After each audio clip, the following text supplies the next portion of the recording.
이렇게 하면 돼요.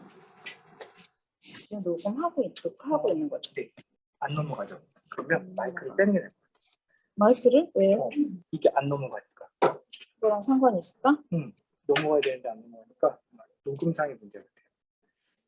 그러면 얘를 빼고 그냥 이 발표 모드 자체가 지금 여기서 안 움직이는 것 같은데요.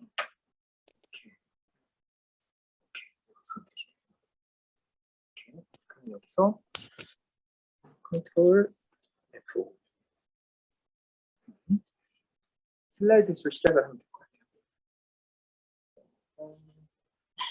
같아요. 제가 해보겠습니다. 알겠습니다. 그렇죠. 그냥 다시 열게. 네.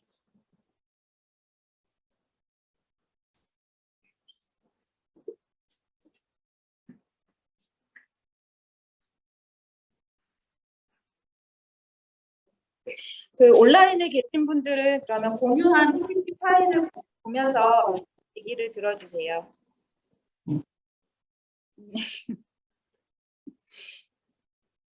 시작할까요?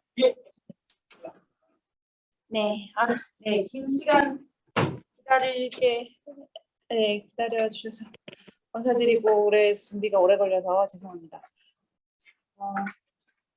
네, 저는 성적 권리와 재생 권리를 위한 센터 쉐어에서 활동하는 나영이라고 합니다.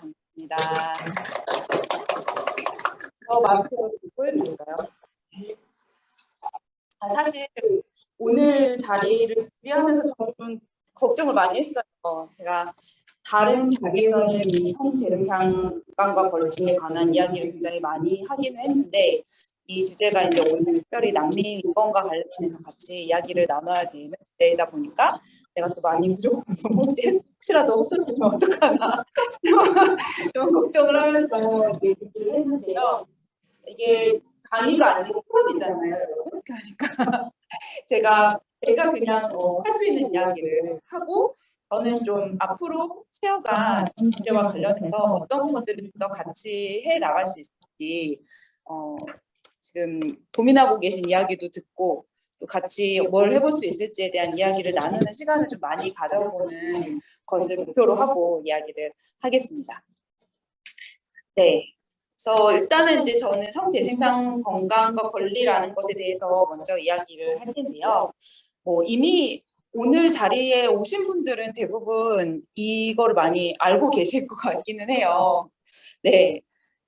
그래서 원래는 제가 패들렛 링크를 준비를 했는데 지금 온라인에도 계시고 오프라인에도 계시고 막 그래가지고 패들렛으로 하면 또 막 혼란스러울 것 같아가지고 그냥 질문을 드리겠습니다. 이야기를 트기 위해서.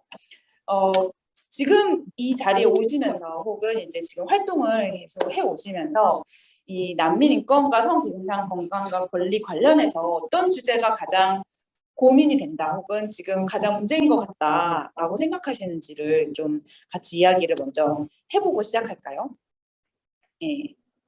제 생각에는 시간이 조금 걸리긴 하겠지만 돌아가면서 한번 얘기를 하나씩이라도 얘기를 해주시면 좋을 것 같아요. 자기소개도 해주시고 그래서 오프라인에 앞에 계신 분부터 이야기를 돌아가면서 잠깐씩 해볼까요? 네.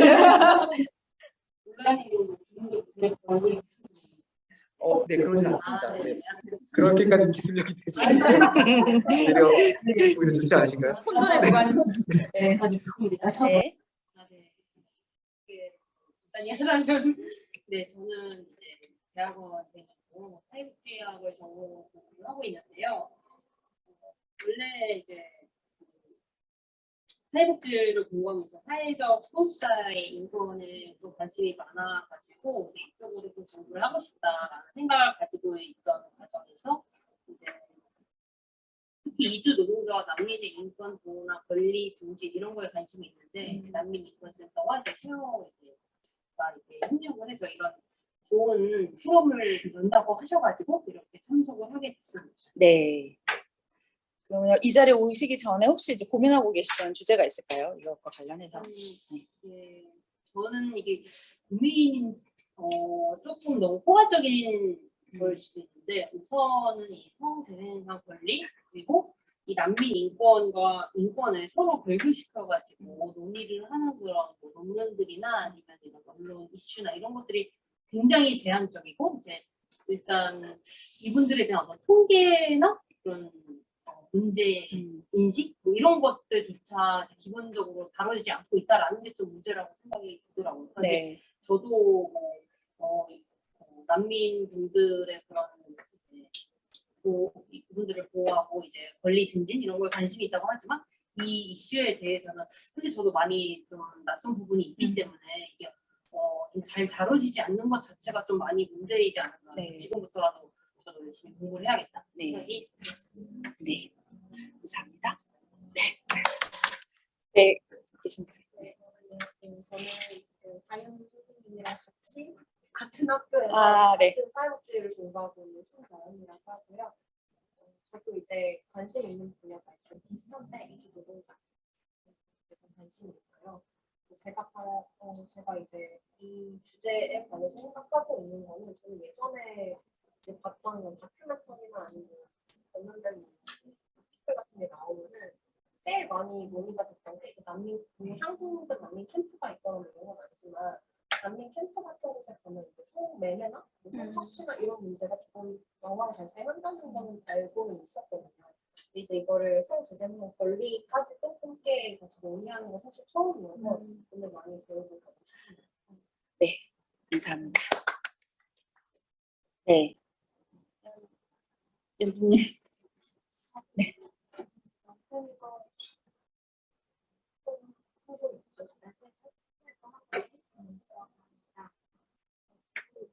활동하면서 상담과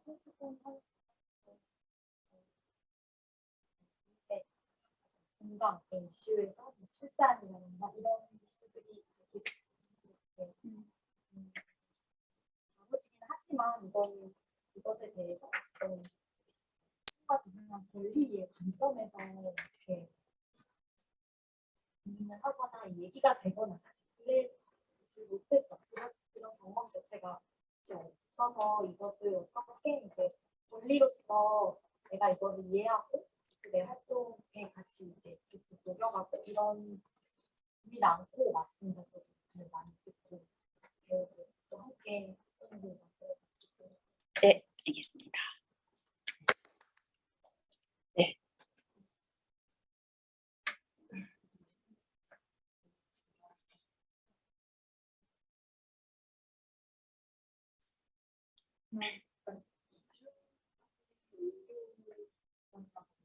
이런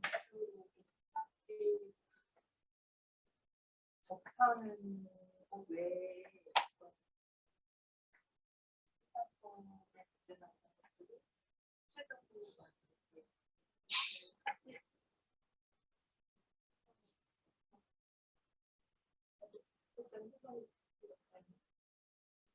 최근에는 러시아 지역에 있어 우크라이나 상황 이후에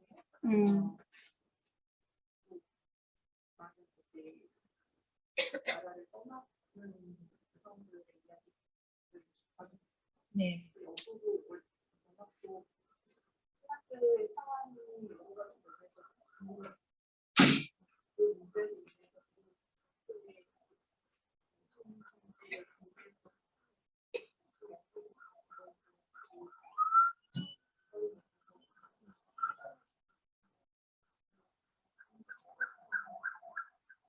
네. 마침 오늘 PPT에도 그 폴란드 얘기가 있는데 폴란드 얘기를 해주셨네요. 네.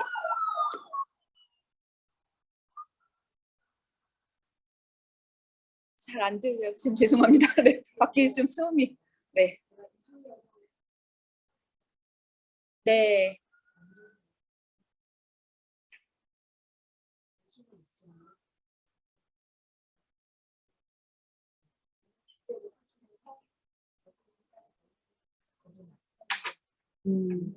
네.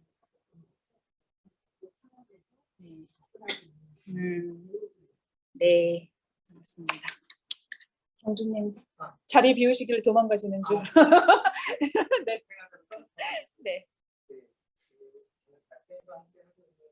세계 활동하는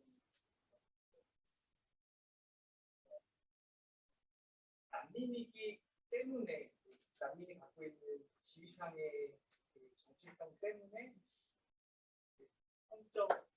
성과 재생산 권리가 되게 침해당하는 그런 측면들이 있을 거라고 예상하고 있었고 또 자료들을 있었고 근데 이제 여전히 성과 재생산 권리에 대한 잘 모르더라고요.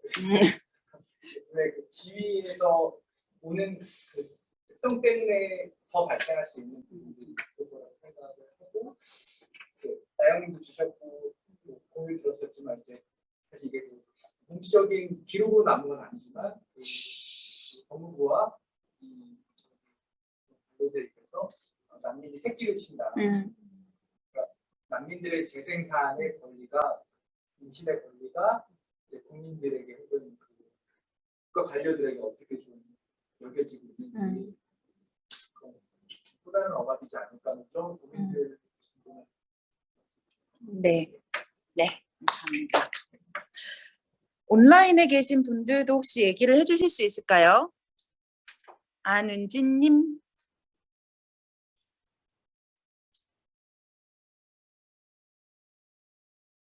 소리가 네. 네, 안녕하세요. 혹시 잘 들리시나요? 네, 안 들리시죠? 네. 아까 그 박스 어디 갔지? 선생님 한번 말씀해 주시면 조용하면 들릴 수 있을 것 같아요. 아, 네. 지금은 좀 잘 들리시나요? 네네.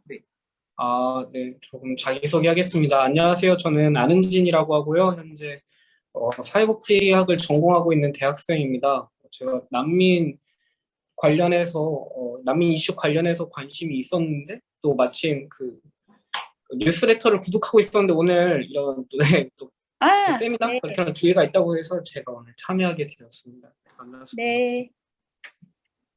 네, 반갑습니다. 네.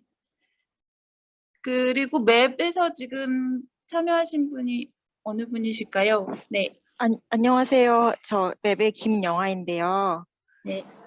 네, 제가 죄송하게도 식당에 앉아 있는 이 불손함을 저지르고 있어요. 너무 죄송합니다. 네. 네, 난민지원단체 맵에서 활동하고 있고, 김영아이고, 네, 저 꼭 가서 듣고 싶었는데 부득이하게 지방 출장을 와서 이렇게 온라인 접촉하게 되었는데요. 최대한 노력해서 집중해 보도록 하겠지만 잘 네. 소리가 여기서도 안 들려가지고, 네, 나중에 더 알아가도록 하겠습니다. 네, 반갑습니다. 알겠습니다. 반갑습니다. 그리고 하면은 난민인권센터인 것 같고 부영님이 마지막이신 것 같아요. 네, 들리시나요? 네. 네, 저는 온라인에 계신 분들은 말을 안 시키실 줄 알고 준비를 못 했는데요. 네. 저는 여성학 공부하고 있고 지금 아시아 여성학센터라는 곳에서 일을 하고 있고요. 네. 관심 주제가 퀴어 쪽이고 이제 논문도 그쪽으로 쓰고 했어가지고 그쪽에 관심이 있고 난민 이슈에도 관심이 있었는데 네. 그 성소수자 이슈랑 난민 이슈를 연결시킬 생각은 못했었는데 이번에 연구하게 되면서 그 나영 선생님께서도 많이 연구하신 것 같아서 그런 것들도 보고 그 소수자 그 난민인권 네트워크의 활동도 그 보고 하면서 오늘 강의를 우연히 또 알게 돼가지고 신청하게 되었습니다. 감사합니다. 네, 반갑습니다. 저 말고 나영정님이 아니었을까 싶지만 네. 사람들이 많이 헷갈리시더라고요. 나영과 나영정이. 네. 근데 이제 같이 일하니까 저 훌륭한 또 나영정 활동가님께서 그 성소수자 난민인권 네트워크 많이 활동을 하셔가지고 네. 사실 오늘 그분이 하셨으면 참 좋았을 텐데. 그러면은 저는 사실 이제 오늘 조금 더 현장의 어떤 고민들을 조금 더 이야기를 나눠보면 좋겠다라고 생각을 하셨는데 뭐 하면서 또 얘기를 해보면 좋을 것 같아요.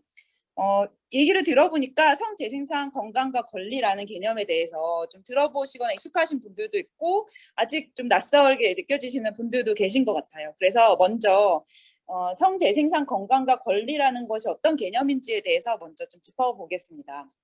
이제 영어 약자로 SRHR이라고 하는데요. 네, 그대로 이제 번역을 한 거예요. 성과 재생산, 건강과 권리입니다. 네, 이제 여기에 4개의 영역이 있잖아요. 성, 건강, 성적 권리, 재생산 건강, 재생산 권리라는 4개의 영역이 각각 중요하면서도 또 각각의 요소들이 서로 이제 상호 보완적인 관계, 유기적인 관계에 있어요. 예를 들면은 성적 권리가 잘 보장되지 않는 사회에서 성 건강이나 재생산 건강이 잘 보장될 수 있을 것인가? 한 가지 뭔가 예를 들어서 생각해 보실 게 있을까요? 성적 권리가 잘 보장되지 않으면 성 건강에도 영향을 미친다. 어떤 예가 있을까요?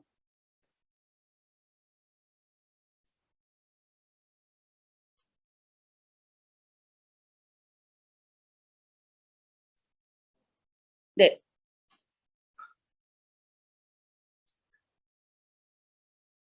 예를 들어서 청소년 네, 피임에 대한 권리, 음, 청소년 자체에 대한 차별이 있고 네, 그들에 대한 특정 억압들이 네. 있어서 사실은 피임을 어렵거나 피임을 제대로 못해서 생기는 문제들 네, 그 이후에 네. 임신 중지까지 네. 그쵸. 그래서 조금 더 들어가면은 예를 들면은 피임은 성 건강과 성적 권리의 문제이기도 하고 재생산 건강과 재생산 권리의 문제이기도 해요. 그렇죠? 성 관계와 이 생식 문제가 따로 떨어져 있지 않고 너무나 긴밀하게 연결이 되어 있는데 우리 사회는 이걸 굉장히 단절적으로 생각하죠. 그래서 피임은 출산하지 않기 위해서 하는 것만 피임이라고 생각을 하고 출산을 하느냐 마느냐와 관련해서만 피임을 고민을 해요. 그리고 딱 거기에 필요한 것들만 뭔가 교육을 제공하거나 아니면 그조차도 제공하지 않거나 뭐 아니면 그 도구나 이런 것들도 굉장히 선별적으로 제공을 하고 있죠. 정보도 제한적이고 그러면 피임에 관한 권리가 제대로 보장되어야 한다는 것은 출산을 막기 위해서 피임에 필요한 정보나 뭐 물품이나 이런 것들을 충분히 제공해야 된다라는 얘기이기도 하지만 그에 앞서서 우리가 콘돔 씌우는 법을 몰라서 피임을 못하느냐? 아니잖아요. 피임에 실패하는 대부분의 이유가 뭐라고 생각하세요? 학교에서 콘돔 씌우는 것보다 더 중요하게 가르쳐줘야 될 게 뭘까요?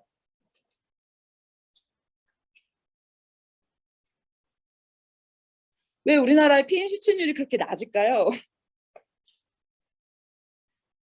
왜죠? 정말 사람들이 콘돔 사용법을 몰라서 안 하는 걸까요? 그렇죠. 콘돔을 사용하자는 얘기가 안 되니까 사용을 하자고 했는데 너 나를 사랑하지 않는 거냐고 하고 그리고 사용을 하자고 하면 이상한 여자로 낙인 찍히고 사용하는 것 자체가 성적 쾌감을 떨어뜨릴 거라는 온갖 막 이런 어쨌든 사회적으로 얘기되는 많은 것들이 실제로 콘돔 실천을 가로막고 있다는 거예요. 그건 그만큼 피임의 도구나 정보뿐만이 아니라 성적 권리에 관한 내용.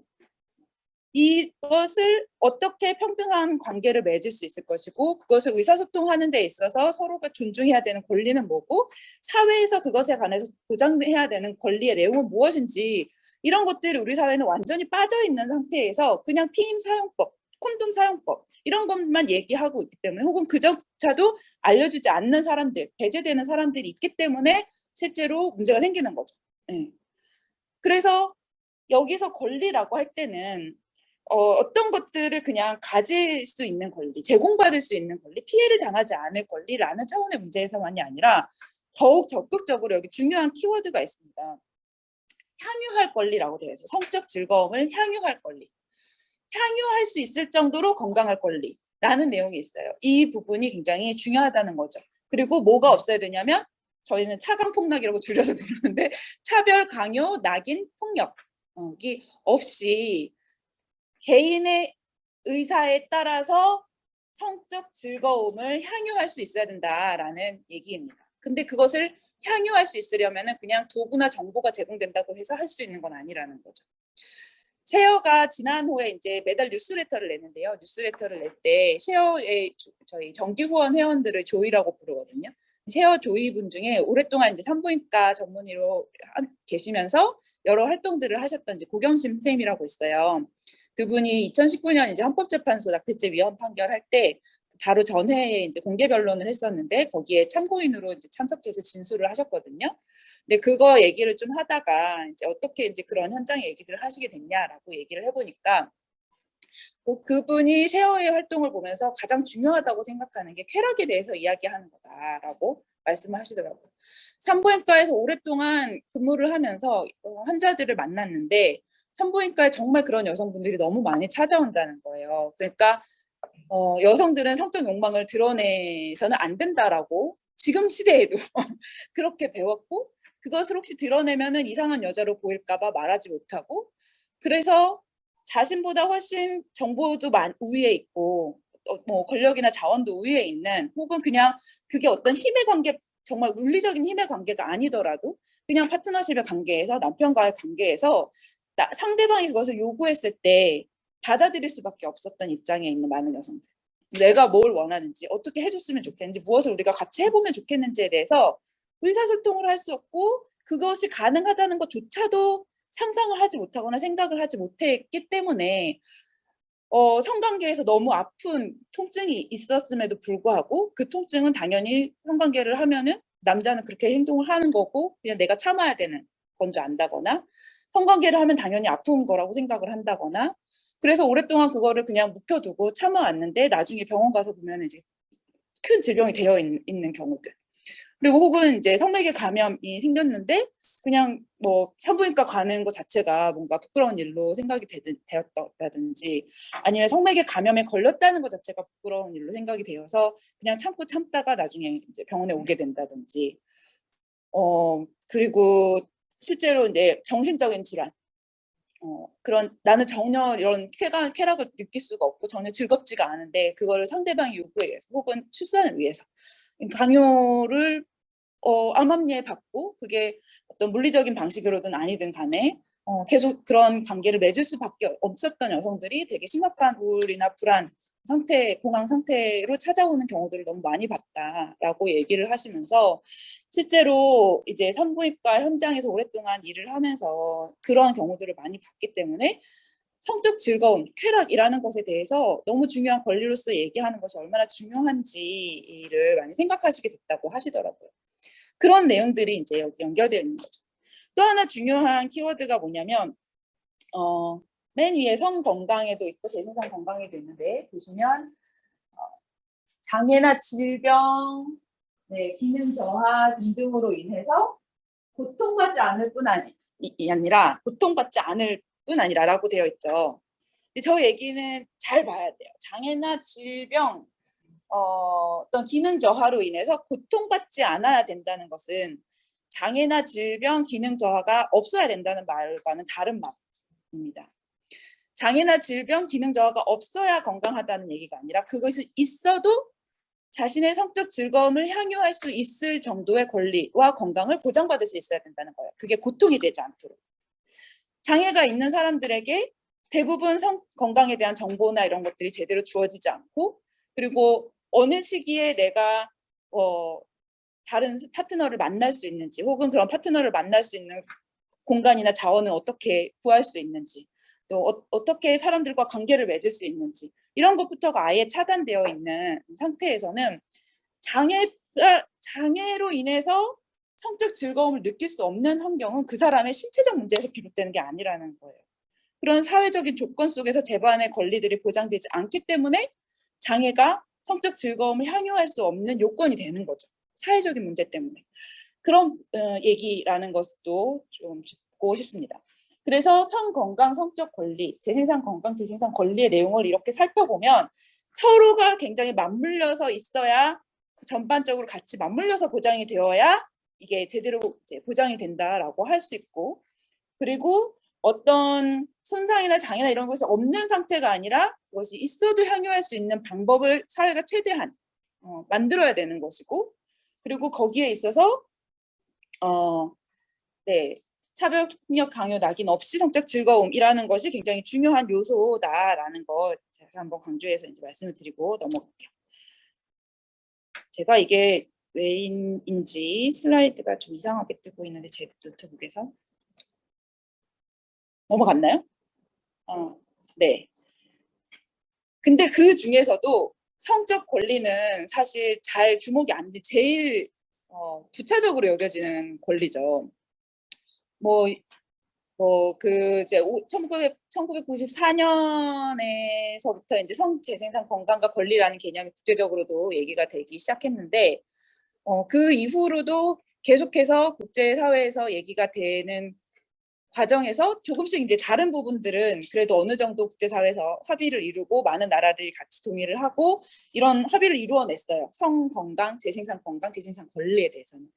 그런데 성적 권리에 대해서만큼은 제대로 동의하지 않는 나라들이 굉장히 많고 합의를 이루지 못한 부분들이 굉장히 많고 이따가도 살펴보겠지만 난민 인권에 있어서도 마찬가지입니다. 그래서 성재생산 건강과 권리가 중요하다라는 것을 국제기구에서 얘기를 해도 그 국제기구에서 얘기하는 목록들을 가만히 보면 성적 권리에 대한 내용이 굉장히 많이 빠져있는 것을 볼 수 있어요. 그게 오늘 좀 중요하게 우리가 나눠볼 얘기의 주제이고요.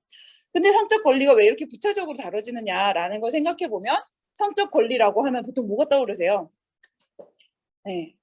성적 권리라는 것 자체에 굉장히 알러지 반응을 일으키시는 분들도 되게 많잖아요. 왜냐하면 성적 권리라는 것은 그냥 정말 자유롭게 섹스할 권리 정도로 생각이 되는 거예요.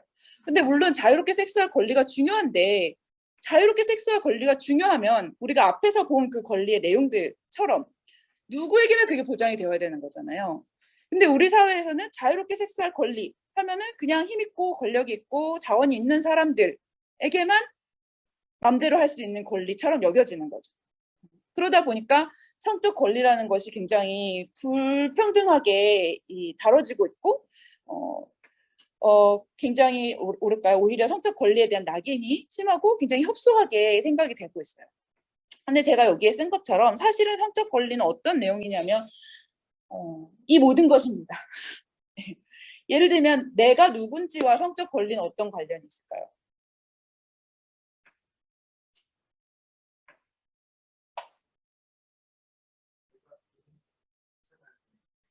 내가 누군지? 괜찮아야 돼. 내가 누구든 괜찮아야 된다. 네.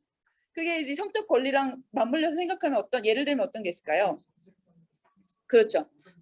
그렇죠. 자신의 성적 정체성에 대해서 탐색할 수 있어야 되고 그런 탐색할 수 있는 과정, 그 사이에 맺는 여러 가지 관계나 자원, 이런 사회적인 지위 이런 것들을 충분히 존중받고 보장받을 수 있어야 되는 거죠.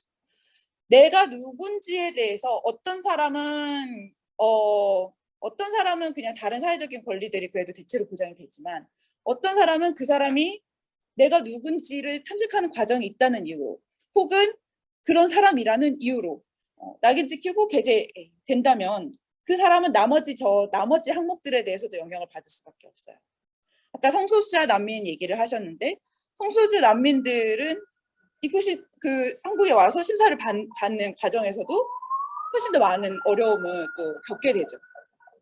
이 사람이 이 사회에서 살아갈 자격이 있는지를 따지는 데 있어서 생각보다 굉장히 많은 제도적인 여건 속에서 그 사람이 누구인지를 문제 삼는 경우가 너무 많고 사회적인 성원으로 인정받을 수 있으려면은 자기 자신을 부인하거나 없는 척하거나 네 그래야 혹은 자기가 얼마나 어떤 심각한 소수자의 위치에 있고 피해를 얼마나 받는 위치인지를 막 입증해야 되거나 이런 상황에 놓이게 된다는 거예요.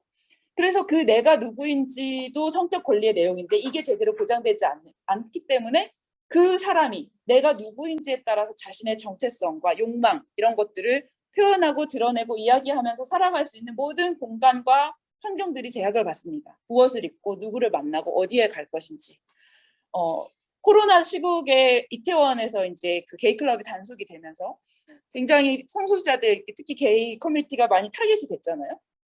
그런데 그 배경을 살펴보면은 사람들은 너무 쉽게 비난을 하죠. 왜 이런 시국에 다 같이 모여가지고 클럽에서 춤이나 추고 말이야, 섹스나 하고 말이야, 막 이렇게 생각을 하지만 정말 우리 사회에서 성소수자들이 만나고 모이고 같이 이야기할 수 있는 공간들이 어디에 있는가라는 부분에 생각하지 않을 수 없다는 거예요.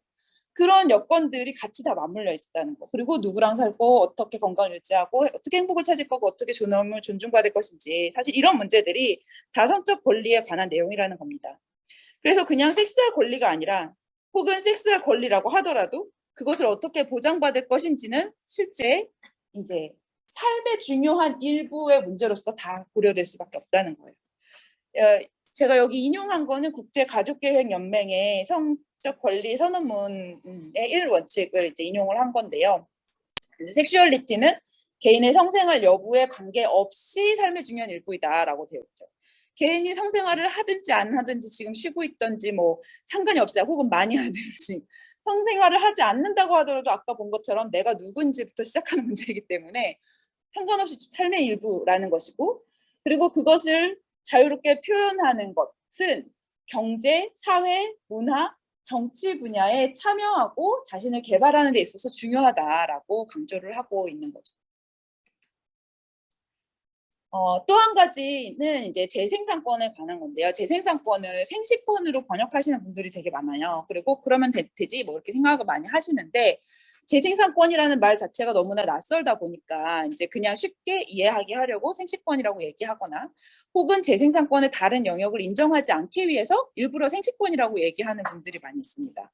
근데 저희는 굳이 사람들이 낯설어 하는데도 그냥 재생산권이라는 말을 일단은 쓰고 있어요. 왜냐하면 여기 몇 가지 이유가 있는데요.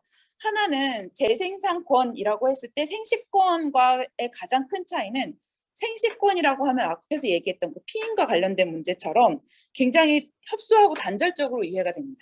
그러니까 어떤 사람이 피임하고 임신하고 출산하고 혹은 임신 중지하는 것과 관련된 권리로 생각이 되죠. 그래서 피임을 그냥 잘 할 수 있으면 되는 거, 거기 필요한 걸 보장받으면 되는 거 정도로 생각을 한단 말이에요. 근데 우리가 앞에서 봤던 권리의 내용들을 보면 어때요? 그냥 피임을 잘 할 수 있게 보장받으면 되는 것이 아니라 성관계, 평등한 성관계에서부터 성건강, 피임, 임신, 출산, 임신 중지와 관련된 모든 것들, 그리고 그 관계에서 이 관계를 맺는 사람들이 이 사회에서 어떻게 살아가고, 그리고 그 관계에서 새로 태어나는 이 사회의 구성원이 또 어떻게 이 사회에서 살아갈 것인지가 다 통합적으로 연결되어 있다는 거예요.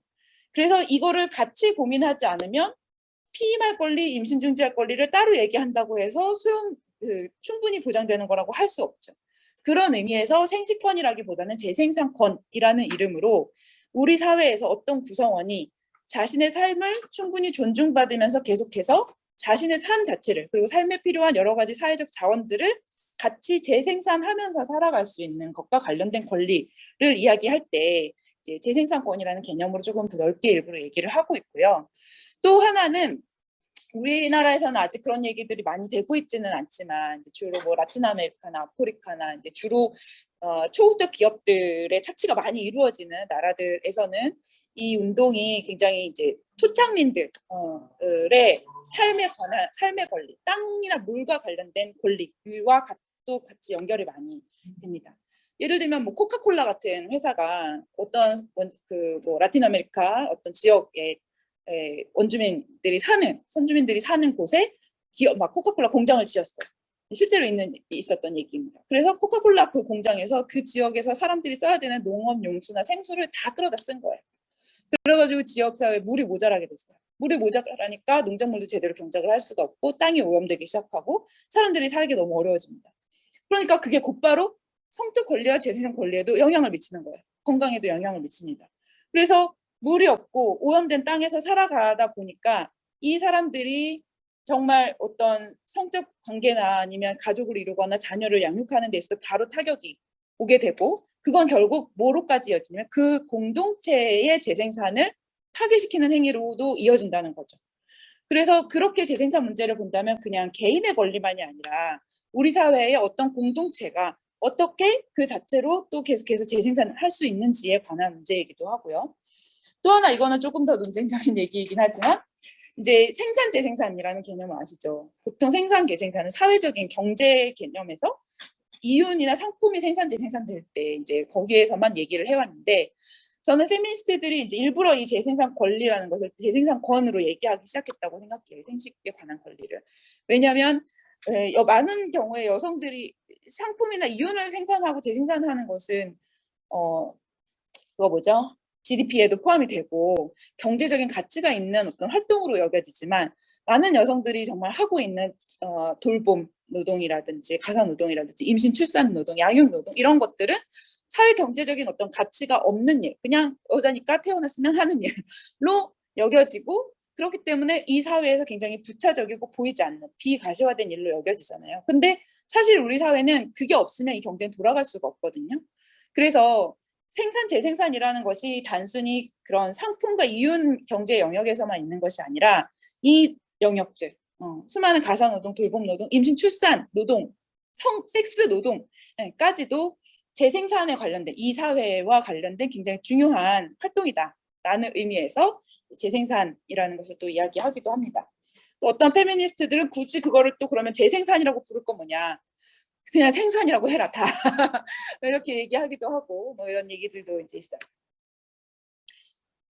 그럼 이제 이렇게 재생산 건강과 권리를 이제 보장을 해야 되는데 이거를 어떻게 보장할 거냐에 대해서 가장 잘 이제 정리된 문서가 유엔 경제적, 사회적, 문화적 권리위원회에서 나온 2016년에 나온 이제 일반 논평입니다. 그 내용의 전문은 쉐어 홈페이지에서 보실 수 있고요.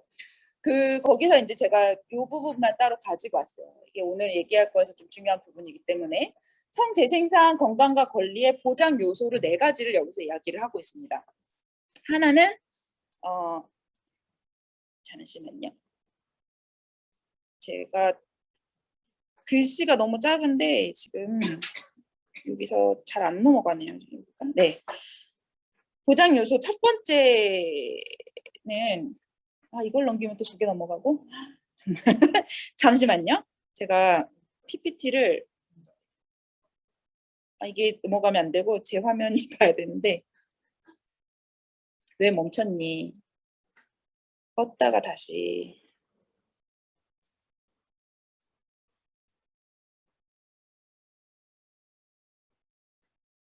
아까 녹화하다가 이렇게 되면서 뭔가 좀 오류가 난 것 같아요.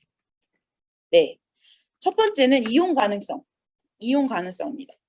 이용 가능성은 뭐냐면 이용할 수 있어야 된다는 거예요. 근데 이용할 수 있으려면은 뭐가 필요하냐?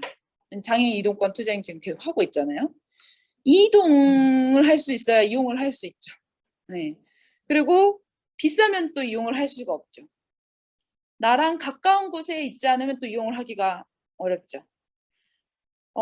그래서 그런 내용들이 있습니다. 예를 들면은 가능한 최고 범위의 성가재생산 건강 의료 서비스를 제공하기 위해서 사람들이 충분한 수의 재기능을 할 수 있는 의료시설, 서비스, 재화 프로그램을 이용할 수 있어야 된다라고 얘기를 하고 있고, 그리고 여기에는 성재생산 건강과 권리의 보장 요소인데 여기에 꼭 필요한 것으로 안전한 음용수, 충분한 위생시설 이런 것들이 같이 포함된다라고 얘기를 하고 있죠. 네. 그리고 이것을 또 사람들이 잘 이용할 수 있으려면은 전문가가 그런 역할을 해야 돼요. 훈련된 의료인이나 전문 인력, 의료 서비스 제공자 이런 사람들이 자신에게 찾아오는 사람들에 대해서 잘 이해를 하고 그 사람들에게 적합한 방식으로 서비스를 제공할 수 있어야 된다는 겁니다. 이따가 2부에서 얘기를 하겠지만 난민 인권과 관련해서 이 부분이 너무 안 되고 있죠. 의료인들 일단 제도 자체가 문제가 있기는 하지만 의료인들도 정말 난민에게 있어서 필요한 것이 무엇이고 그 사람의 문화권이나 이 사람의 삶의 방식이나 파트너십 관계라든지 이런 것에 따라서 의료인이 그런 삶의 방식과 맞춰서 같이 제공해야 되는 의료 서비스가 뭐고 의사소통 방법이 뭔지 이런 것들을 제대로 이해하지 않고 있고 공부도 하고 있지 않다는 거예요. 그리고 그것을 하라고 사실은 국가가 어떤 가이드도 제공을 하고 그런 역할을 해야 되는데 그거는 아예 손을 놓고 있는 거죠.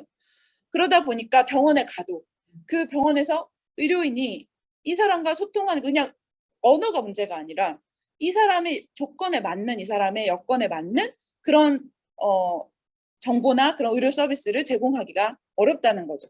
네. 근데 그거를 할 수 있어야 이용 가능성이 보장된다는 겁니다. 양심적 의료 서비스 거부 이런 얘기가 나와 있는데 양심적이라는 말을 쓰면 안 되겠어요. 그냥 거부. 네, 그냥 거부를 하는 권리를 왜 이제 주기 시작해가지고 참 문제가 되고 있는데 이게 원래는 양심적 거부라는 것은 병역 거부에만 해당되는 말이었는데 많은 나라에서 임신 중지를 법적으로 합법화하는 과정에서 일종의 타협책으로 종교 기관들이 의료 시설을 많이 운영을 하잖아요. 이제 그런 이제 의료기관을 가지고 있는 종교기관들과의 타협책, 그리고 그것을 종교적인 양심으로 내세우는 보건의료인들과의 타협책으로 이거를 내주기 시작했어요. 그런데 예를 들면 지금 한국에서도 더불어민주당의 김승원 의원이라는 사람이 이 거부권 법안을 내놓은 상태거든요. 근데 여기 뭐라고 되어 있냐면 여기에 어떤 병원에 속한 의료인이 임신 중지 서비스를 제공을 하고 싶어도 병원에서 거부하면 할 수 없게 돼 있어요. 네, 그거는 가장 이 국제사회에서도 지금 막고 있는 건데 지금 그런 안을 내놓는다든지, 그러면 예를 들어서 카톨릭 병원에 이제 속해 있는 산부인과 의사는 자기가 제공을 하고 싶어도 병원 입장 때문에 그냥 잘리는 걸 감수할 수밖에 없는 거예요. 그리고 이제 이렇게 시작이 돼가지고 지금은 어디까지 가고 있냐면 임신 중지뿐만이 아니라 피임 서비스를 거부한다든지, 피임 약이나 약국에서도 우리도 양심적 거부하겠다고 해가지고 약국에서도 뭐 그런 걸 거부한다든지, 그다음에 HIV, 최근에는 이제 HIV의 이제 노출 전 예방요법이라고 해서 이제 프랩이라는 것이 있는데 그런 약의 제공도 이제 거부하는 것까지 막 쭉쭉 가고 있거든요. 예를 들어서 한국에서 양심적 이런 거부, 의사 그럼 나는 종교적인 양심이 있는데 어떡하냐? 라고 하는 사람은 그러면은 처벌받아야 되냐라고 생각을 의사들이 많이 하고 그렇게 얘기를 하고 있지만, 그래서 이 권리가 필요하다고 얘기하고 있지만 이거를 법적으로 명시하는 것과 아닌 거는 너무 달라요. 지금도 병원에서 그냥 거부하고 있어요, 의사들은. 그리고 자기 병원에서 시설 여건이나 의료인의 어떤 숙련도나 뭐 이런 거에 따라서 우리 병원에서 할 수 없으면 다른 병원을 그냥 연계를 하면 돼요. 이거는 법적으로 그런 권리가 있다라고 명시하지 않아도 사실은 환자들이 의사보다 권력이 더 없기 때문에 그거를 굳이 고소해서 어떻게 하고 이럴 수 없습니다. 그런데 굳이 그거를 법에다 명시해가지고 그렇게 할 수 있다라는 명분을 계속 만들겠다는 거예요. 이거는 반드시 이제 한국에서 절대 제정되면 안 되고 있는 나라에서도 지금 많은 문제를 일으키고 있고, 이런 것이 만약에 만들어질 경우에 난민 여성들 같은 경우에 훨씬 더 어려워지겠죠. 네, 그리고 이게 임신 중지뿐만이 아니라 다른 성건강, HIV 감염이나 다른 피임 이런 거에도 성매개 감염이나 이런 거 다 영향을 미치기 때문에 굉장히 많은 문제가 되고 있습니다. 그 다음에 접근 가능성인데요. 이용 가능성하고는 조금 다르게 이거 비슷하지만 접근할 수 있어야 된다는 거예요. 첫 번째는 물리적 접근성이고 두 번째는 구매 가능성인데 이것도 다 연결이 되어 있죠. 그래서 이동할 수 있어야 되고, 그 다음에 거기까지 병원까지 갈 수 있으면 되는 게 아니라 병원에 가서 의료인하고 의사소통을 할 수 있어야 되고, 그리고 뭐 어디로 이동하면은 어느 진료실로 갈 수 있는지에 대한 안내도 제대로 받을 수 있어야 되고, 그다음에 필요한 어떤 시설들에 대해서 체중계, 뭐 혈압계, 그다음에 어떤 여러 가지 검사 도구들 이런 것들을 이용할 때도 그런 것을 보장할 수 있어야 되는 거죠. 그런데 이제 그게 보장되지 않는 사실은 여건들이 되게 많아요. 그래서 물리적 접근성, 그다음에 너무 비싼 비용으로 제공되면 안 된다. 그래서 지금 임신중지도 건강보험 적용하라고 얘기를 하고 있는데, 그런 약, 의료, 의약품 등등에 대한 이제 구매 가능성, 피임 도구도 마찬가지죠. 청소년 지금 콘돔 구매할 수 있지만 구매하는데 눈치를 많이 봐야 되고, 그리고 돌기형 콘돔은 또 사용할 수가 없잖아요. 좀 이해가 안 돼. 좀 돌기형 콘돔 이용 왜 하면 안 되죠? 느낌 안 돼, 청소년은? 그런 것들 이제 다 문제가 됩니다. 그다음에 정보 접근성, 이것도 마찬가지로 이제 정보도 접근할 수 있어야 된다. 이게 제일 사실은 되게 안 돼 보이는 거예요. 정보 접근성에서 또 중요한 거는 뭐냐면 정보를 이해할 수 있고, 그다음에 실제로 뭐랄까 어떤 여러 가지 도구들을 통해서 그 사람이 이용할 수 있는 방식으로 제공이 돼야 된다는 거예요. 그러면은 거기에는 언어도 있고, 그다음에 문해력도 있죠. 그래서 이제 뭐 문맹률이 좀 높은 나라들 같은 경우, 문자 해독률이 낮은 나라들 같은 경우에는 그림으로 많이 정보를 이제 제공하는 경우들도 되게 많이 있고, 우리도 코로나 때 이제 한국에 거주하는 다른 이주민들과의 의사소통을 위해서 그림으로 된 정보 같은 거 이제 많이 선별진료소나 이런 데 제공했잖아요. 이제 그런 것처럼 그런 이해할 수 있는 정보가 접근이 돼야 됩니다. 그리고 수용 가능성이라는 게 있어요. 수용할 수 있어야 된다는 건데, 이게 아까 말씀드렸던 이제 의료인들, 보건의료 환경이나 여러 사회 서비스 환경에서 그 집단의 어떤 특성에 맞는 상황들을 고려해서 그 집단의 특성에 따른 수용이 가능해야 된다라고 얘기하는 겁니다.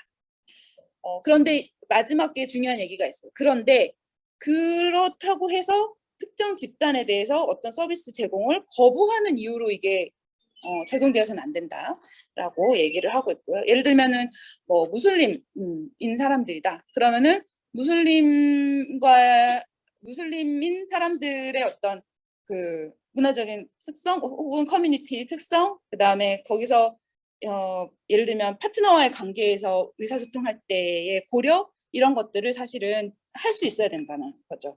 예를 들면 어떤 사람들 같은 경우는 남편이랑 같이 와도 남편이 있는 자리에서 얘기하기 어려울 수 있어요. 의료인과 얘기할 때. 그러면은 의료인들이 그것에 대한 이해가 있으면 남편을 내보내고 혹은 다른 공간에서 이 사람하고 같이 정보를 제공하거나 상담을 할 수 있겠죠. 그런데 그런 게 없는 의료인이라면은 그냥 막 그 앞에서 막 이런저런 얘기를 하다가 오히려 이제 그 여성에게 다른 부수적인 피해를 가져오게 되는 상황들이 발생할 수 있는 거죠. 그래서 그런 것들을 이제 고려해야 된다라는 것이고, 그래 그 다음에 이제 최고의 진료해야 된다. 이거는 당연한 얘기입니다. 예를 들면 지금 유산유도제 계속 승인 안 하고 있잖아요. 유산유도제가 다른 나라에서는 거의 70년대부터 안전하게 다 사용을 해왔고 세계보건기구에서 필수 핵심 의약품 목록으로 얘기하고 있어요. 필수 핵심 의약품 목록은 뭐냐면 모든 나라가 반드시 구비해야 되는 약이다. 그리고 꼭 보건의료인의 어떤 지도 편달 하에서 복용해야만 되는 약은 아니다. 처방을 할 수 있는 자격도 꼭 전문의만 하지 않아도 된다.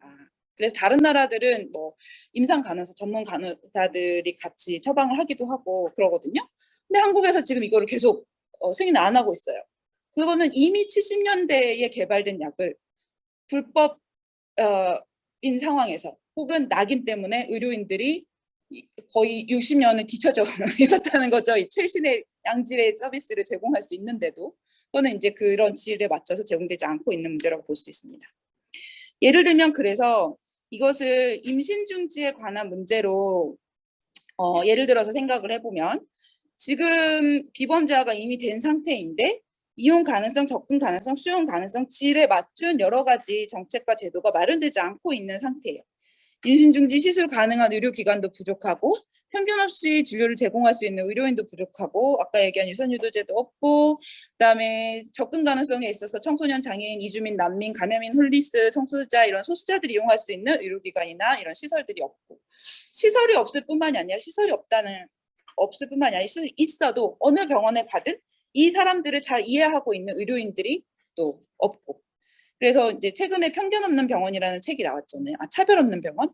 네, 이것도 이제 성소수자 의료연구회에서 성소수자 관련한 진료를 어떻게 하면 좋을까를 이제서야 이제 의료인들이 모여가지고 좀 고민을 하고 그래서 그걸 실제로 현장에서 해보고 이렇게 하면서 뭐가 필요하구나라는 것을 같이 공부한 거거든요.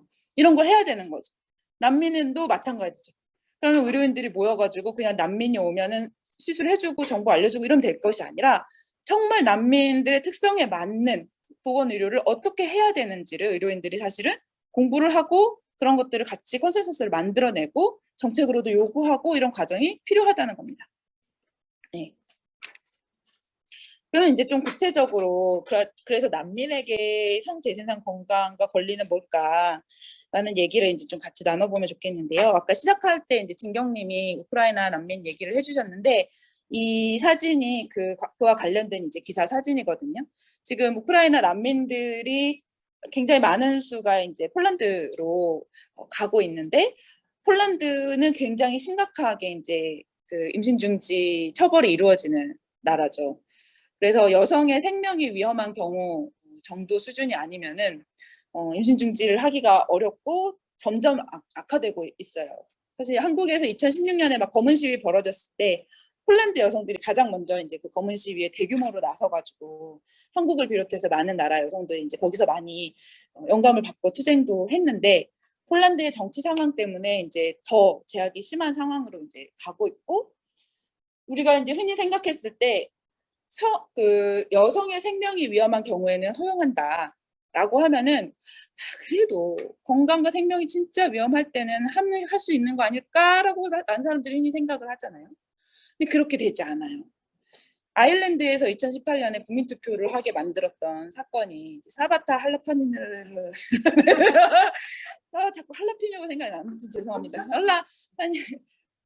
네, 어쨌든 그분이 그분도 산부인과 의사였는데 태아가 이미 사산이 된 거예요, 뱃속에서. 그래가지고 병원을 찾아갔는데 병원에서 안 해준 거죠, 시술을.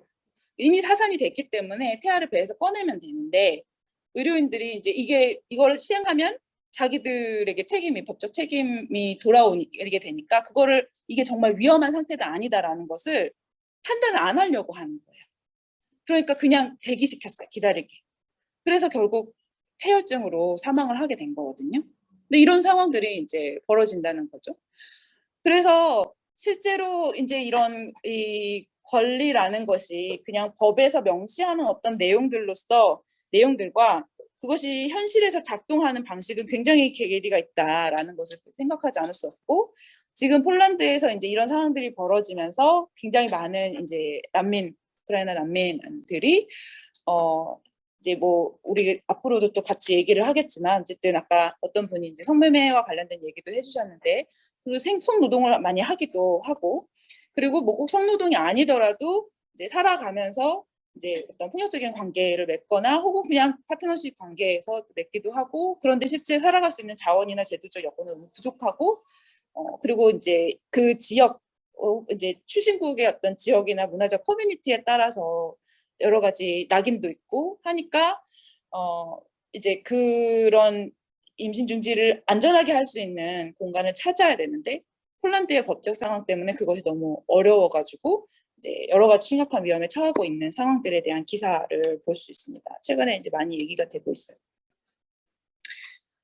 아까 제가 이제 성적 권리를 목록을 얘기하면서 여러 가지를 얘기를 했는데요. 여기에 있는 그림이 성적 권리에 대한 거를 16가지 정도로 이제 그림으로 표현해 본 거예요. 이거를 보시면서 지금 한국 사회에 있는 난민들에게 이 16가지 항목에서 어떤 것들이 왜 어떤 식으로 보장되지 않고 있다고 생각하는지를 잠깐 이야기를 나눠봤으면 좋겠습니다. 일단 16가지를 소개하면은 첫 번째는 평등하고 차별 없이 이제 살아갈 권리. 이게 다 이제 성적 권리의 목록이에요. 그다음에 두 번째는 자유롭고 안전하게 살아갈 수 있는 권리, 자기네 성적 지향이나 성적 정체성이나 여러 가지 성관계나 여러 사회적 요건 속에서 자유롭고 안전해야 되고, 그 다음에 자신의 신체에 대한 자율성과 통합성을 가질 수 있어야 되고, 그 다음에 고문이나 비인도적인 어떤 조치들로부터 자유로울 수 있어야 되고, 그 다음에 성적 폭력으로부터 자유로울 수 있어야 되고, 프라이버시가 보장이 돼야 되고, 그 다음에 가장 높은 어떤 수준의 건강에 대해서, 그리고 특히 그 성적 즐거움에 대해서 만족할 수 있고 안전한 경험을 할 수 있어야 된다라는 거. 이제 7번도 굉장히 중요한 항목이죠. 그 다음에 8번은 과학적 진보의 혜택을 누릴 권리라는 것도 있어요. 그 다음에 9번은 여러 가지 정보, 성적 생활에 대한 여러 가지 정보에 대해서 접근할 수 있어야 되고, 그 다음에 교육, 섹슈얼리티와 관련된 포괄적인 성교육 받을 수 있어야 되고, 그 다음에 합의에 의한 평등한 관계에서 누구라도 자유롭게 관계를 맺을 수 있어야 되고, 그 다음에 자녀를 갖거나 가지거나 가지지 않거나 몇 명을 낳을지 등등에 관한 권리도 가질 수 있어야 되고, 언론의 자유, 표현의 자유 있어야 되고, 그다음에 저항하고 모이고 토론하고 싸울 권리 있어야 되고, 그다음에 그것과 관련해서 여러 가지 권리들을 이제 정치적인 의견을 제시하는 거에 대해서 또 권리를 보장받을 수 있어야 되고, 그다음에 어떤 여러 가지 그와 관련된 이제 법적 정의에 접근할 수 있어야 된다라는 게 이제 16가지 항목입니다.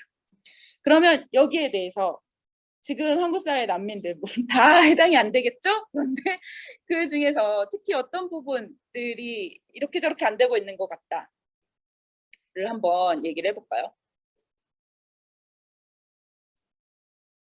온라인에 계신 분들도 뭐 잠깐 마이크 켜고 얘기하시거나 채팅창에 남겨주셔도 좋겠어요.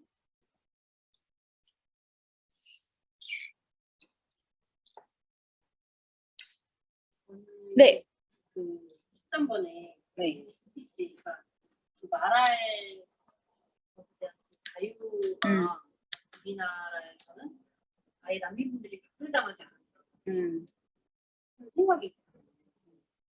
난민 이제 예전에 2018년에 제주도 예멘 난민 약국과 관련해서도 보면 난민을 거의 이제 같은 인간으로 대하지 않는 그런 굉장히 충격적인 댓글들이 너무나 많더라고요.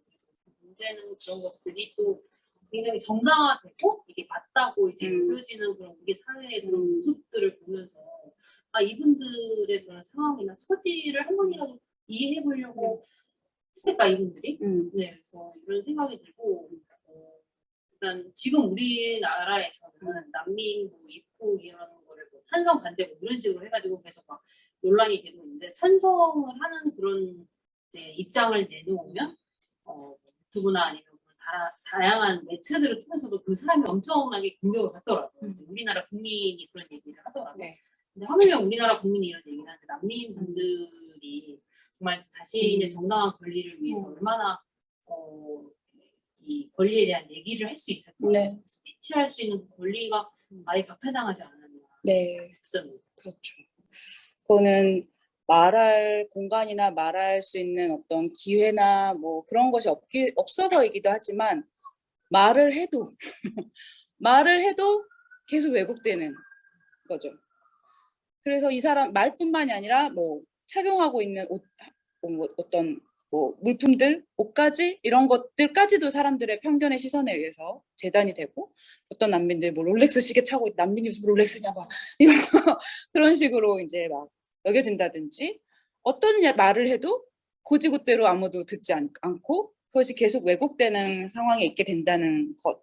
그래서 말할 공간이 없는 것뿐만이 아니라 그 말 자체가 해석되는 것이 너무나 왜곡되는 환경에 있다는 것이 되게 중요한 얘기인 것 같고 저는 그 얘기 하시니까 그런 생각이 들어요. 그 예멘 난민들이 이제 제주도 왔을 때 너무 슬픈 일이지만 이제 스스로 페미니스트라고 생각하는 사람들이 난민이 아니라 난민이다라고 얘기하면서 난민들 봐라 다 저기 예멘에서 이제 가부장 쩔은 남자들만 다 와가지고 저 사람들을 난민으로 인정하면은 한국 여자들도 어떻게 할지 모르고 예멘 난민들이 얼마나 여성들이 막 고통을 받고 있고 뭐 조혼을 하고 막 이런 얘기들을 되게 많이 하면서 난민을 반대하는 논리로 이제 그걸 많이 얘기를 했잖아요. 근데 거기서 예멘 여성들의 여성 인권에 대한 얘기를 되게 많이 했어요. 근데 과연 그런 얘기들이 그러면 한국에 같이 온 예멘 난민 여성들에게 어떤 영향을 미쳤을까? 그럼 정말 그 얘기를 반가워했을까? 그래 우리 예멘 여성들이 너무나 억압받고 있지. 그런 얘기 해주셔서 고맙습니다. 한국의 페미니스트들이요라고 생각을 했을까요? 말할 공간이 없는 것뿐만이 아니라 말이 왜곡된다고 했잖아요. 오히려 한국에서 예멘 여성의 인권을 가지고 그렇게 얘기를 할수록 정말 당사자인 한국에 온 예멘 여성들은 더 자신의 이야기를 하기가 어려워졌을 거라고 저는 생각을 하거든요. 네. 내가 어떻게 관계를 맺고 어떻게 살아가고 있고 어떤 과정에서 여기에 왔는지 그리고 우리 커뮤니티에서의 관계는 어떠하고 그리고 우리가 요구하는 것은 뭔지라는 것을 직접 이야기할 수 있어야 되는데 그런 말 자체가 이미 재단되는 거예요.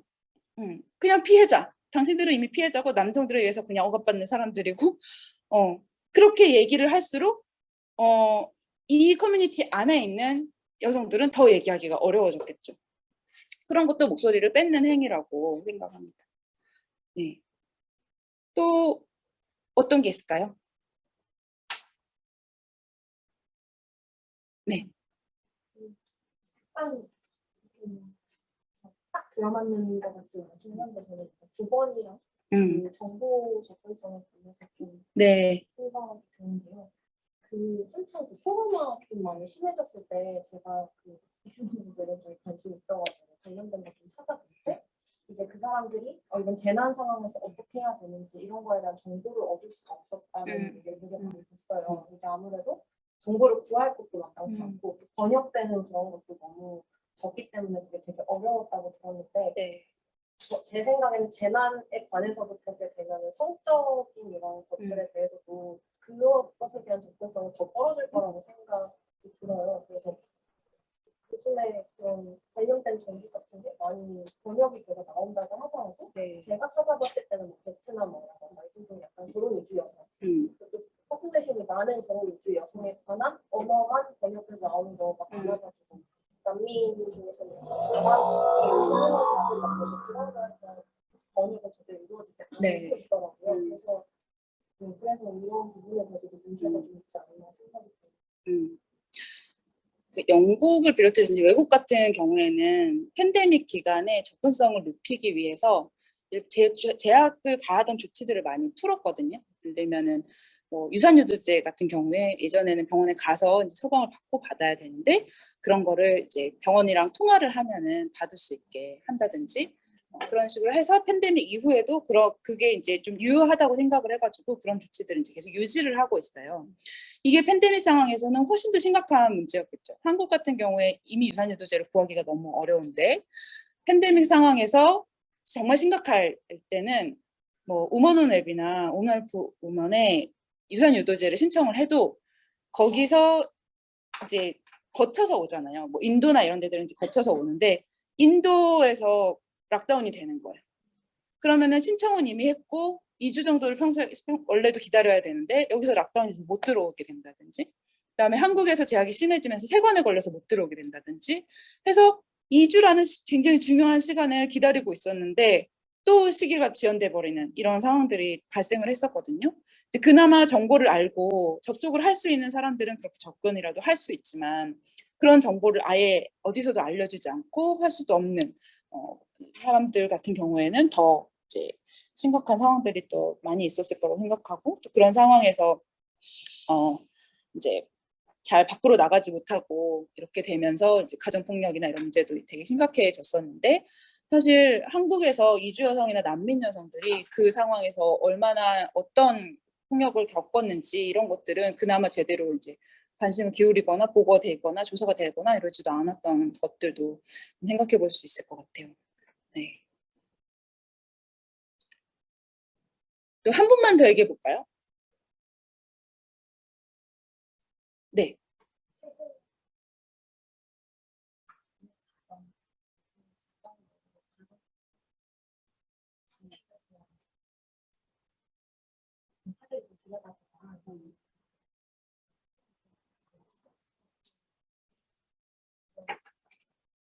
여러 요인이 있을 것 같아요.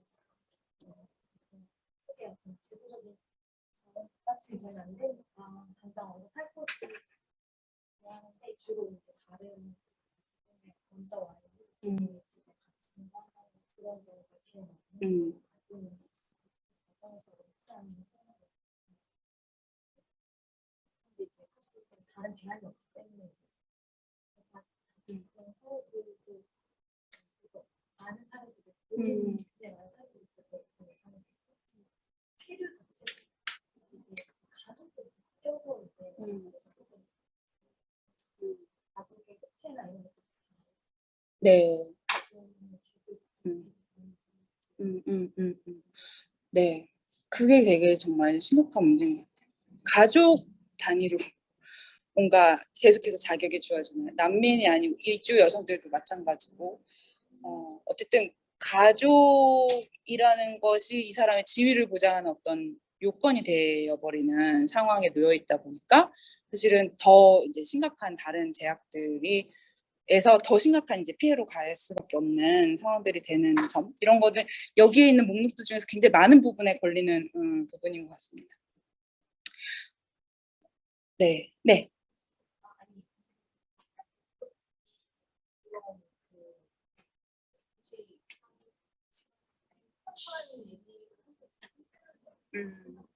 네. 어쩌다 보니 이제 언어면에서 그리고 아이한테 쓰는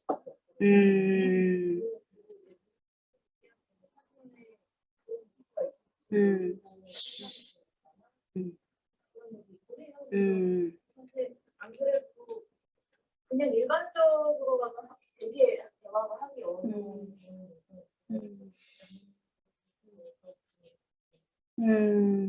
네. 굳이 뭐 안 나온 걸 얘기하자면 네. 다 있는 것 같아요. 네, 네.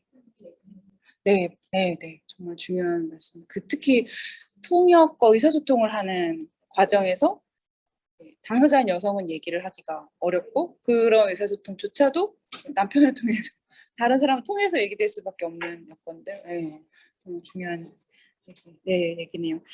그래서 이제 여기에 사실 이제 여러 목록들이 있지만 실질적으로 이 목록이 어떻게 현실적으로 이제 가능해질 수 있는가에 대한 고민을 우리가 앞으로 굉장히 많이 해나가야 될 것 같고요.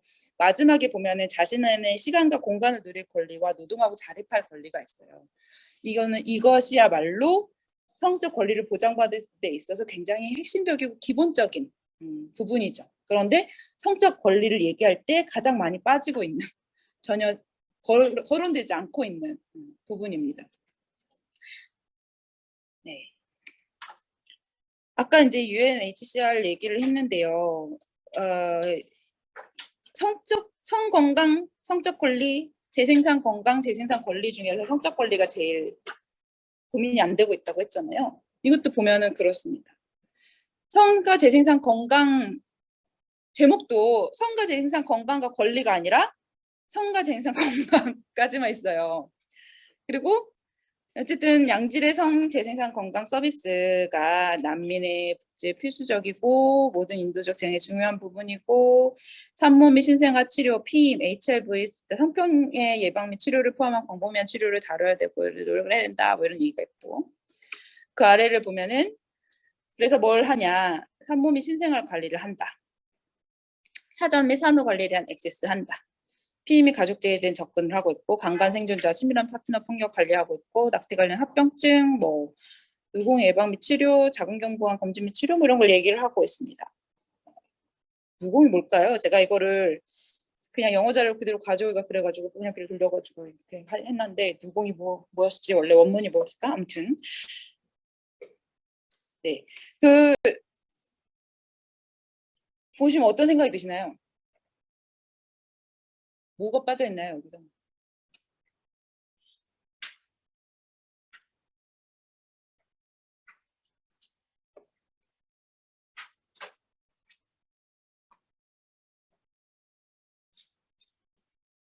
출산에 집중하는 내용이 그렇죠. 일단 아기를 낳고 이런 과정에 있어서 좀 더 중심을 맞춘 거지 그 전에 단계도 빠져있는 느낌. 네. 네, 맞아요. 중요한 얘기를 지적을 해주셨고요. 또 뭐가 빠져 있는 것 같으세요?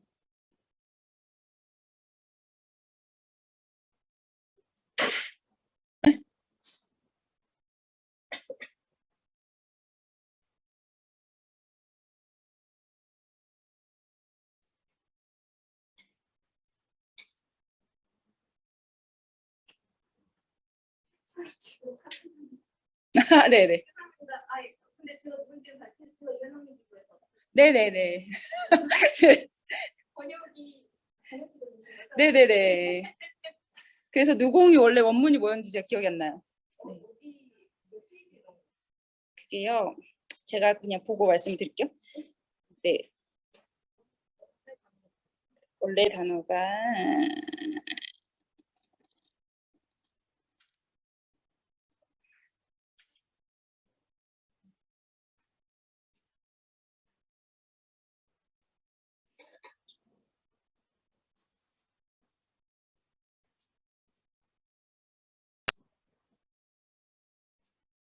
피스툴라입니다. 피스툴라. 네? 그러니까요. 이게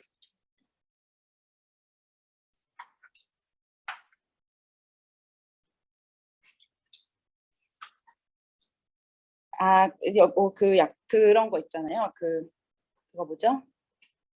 그거 뭐라 그러죠? 욕창 같은 거.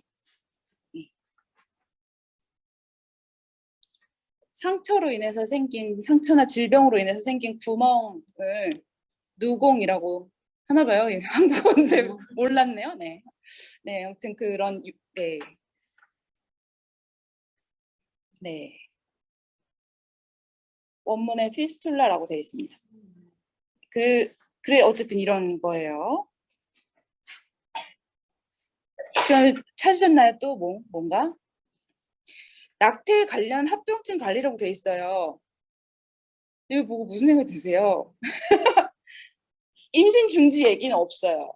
임신 중지를 어떻게 보장할지에 대한 건 없는데 임신 중지 합병증 관리만 있어요. 이런 식이에요. 산전 및 산후 관리에 대한 액세스가 있죠. 그런데 출산할 때 그래서 어떤 것들을 보장해야 되고 뭐 어떻게 해야 되는지 어떤 의료 여건이 필요한지 이런 내용들 어떤 정보가 필요한지 이런 거에 대한 거는 또 빠져 있어요.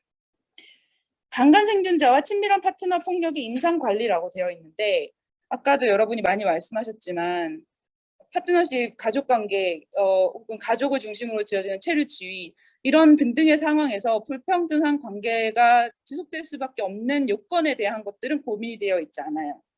그냥 사후적으로 그런 상황에서 강간이 발생하면은 어떻게 할 것인가에 대한 고민만 있는 거예요. 이게 바로 성적 권리에 대한 내용이 없는 겁니다.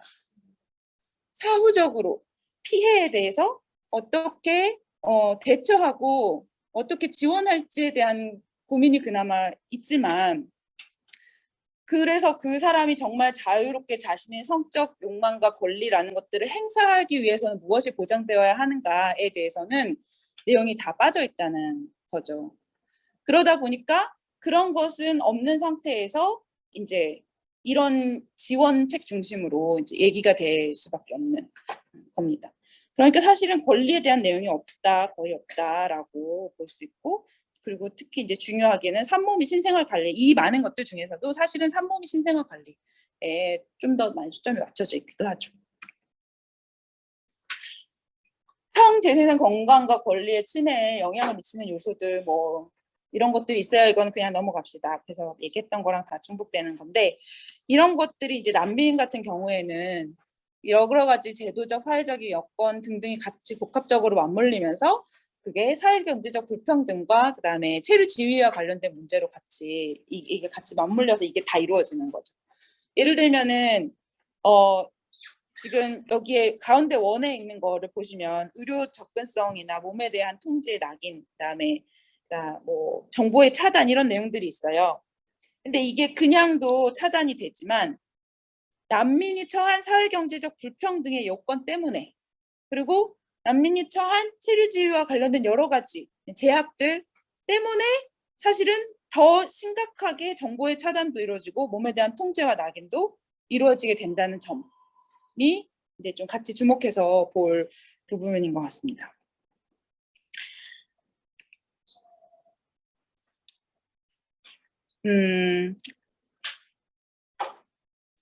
이것도 아까 했던 얘기들이랑 사실은 이제 중복되는 거라서 그냥 넘어가도 될 것 같은데 사실은 그런 것들을 고려를 한다면 어떻게 이 접근성을 이제 해결할 수 있을까라는 것을 생각할 때 사실은 그 사람의 어떤 법적인 권리라든가 이런 것만 중요한 것이 아니라 거기에 해당되는 여러 가지 사회적인 요건들 같이 고려할 수밖에 없다라는 거 이제 좀 짚고 넘어가고 싶고요.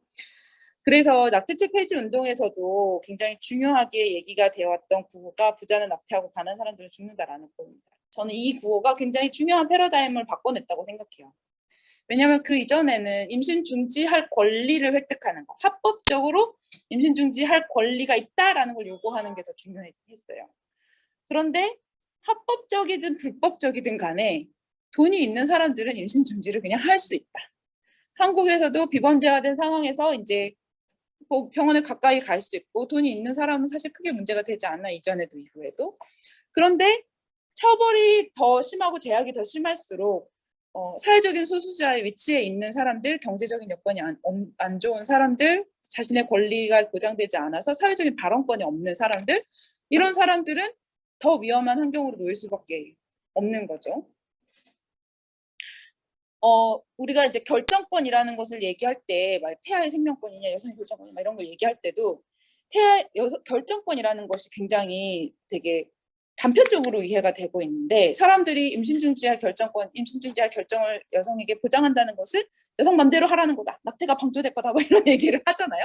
그 사람들의 머릿속에 있는 결정권이라는 건 뭐냐면 뭐 이런 거예요. 내 여성이 임신을 했어. 아 싫어. 빼야지. 이런 정도 생각.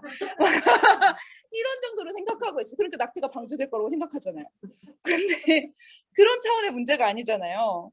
임신을 유지할 거냐 중지할 거냐라는 것은 여기에 결정에 관련된 수많은 사회적인 요건에 다 영향을 미친다는 거예요. 이 사람 당사자의 사회경제적 조건이나 지위나 등등도 있고, 이 사람의 파트너의 사회적 경제적 지위나 등등의 문제도 있고, 그 두 사람의 부모에 관한 또 있고, 사회적인 여건 다 연결이 된단 말입니다.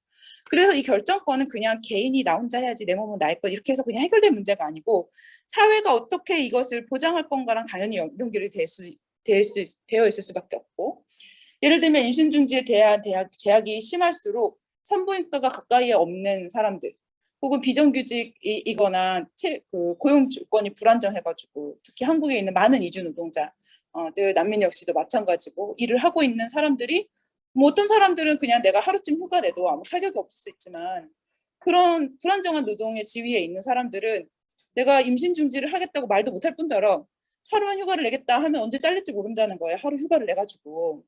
그리고 다른 지역으로 이동하기까지 필요한 비용이 있죠. 만약에 다른 식구들이 있거나 돌보고 있는 다른 자녀가 있다면 어디 가는 동안 또 그냥 자녀도 맡겨야 되고, 이런 상황들도 다 연결이 되어 있다는 거예요. 그래서 그렇게 단순하게 그럴 결정권이 중요하냐, 생명권이 중요하냐, 결정했으니까 처벌해야지, 이렇게 할 문제가 아니라는 겁니다. 저 예전에 저희 엄마한테 좀 슬픈 얘기를 들은 적이 있는데, 나중에서야 재작년쯤에 들었어요.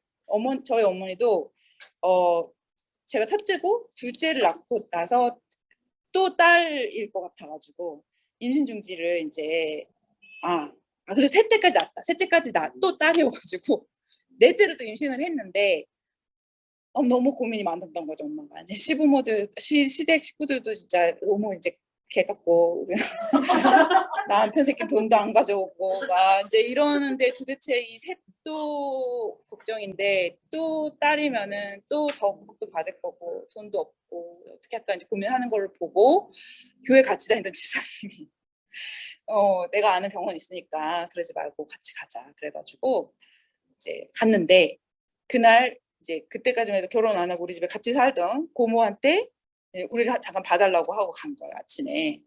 근데 엄마는 이제 수술을 받고 마취를 하고 깨니까 이제 이미 오후가 된 거죠. 고모한테 갈 때는 잠깐만 갔다 온다고 그러고 갔는데, 마취 깨고 집에 돌아올 때 되니까 약간 거의 어스름한 저녁 늦은 오후가 된 거예요. 그리고 집에 왔더니 고모가 너무 화를 내면서 그 뒤로 한 달 동안 말을 안 했다는 거예요. 그러니까 그나마 이제 고모니까 어떻게 그냥 같이, 그것도 너무 싫죠.